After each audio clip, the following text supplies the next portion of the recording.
तालुक्यातील नागावे नदी पात्रालगत असलेल्या भंगार प्लास्टिकचा साठा असलेल्या गोडाऊनला अचानक लागलेल्या भीषण आगीत संपूर्ण इमारत भस्मसात झाली।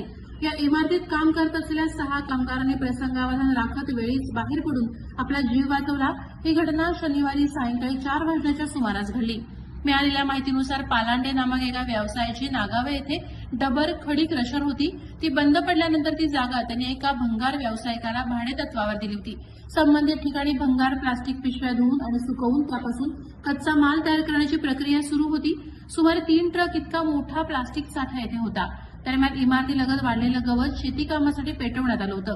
कडक उन्हामुळे ही आग वेगानं पसरत जाऊन प्लास्टिक साठ्यापर्यंत पोहोचल्याची प्राथमिक माहिती समोर आली आहे। त्यामुळेच ही आग वणव्यामुळे लागल्याची शक्यता व्यक्त केली जाते। आग लागल्यानंतर जवळपास अर्धा तास उलटून गेला तरी पोलीस आणि अग्निशमन यंत्रणेला वेळेत कळवण्यात विलंब झाल्याचं स्थानिकांकडून सांगण्यात आलं।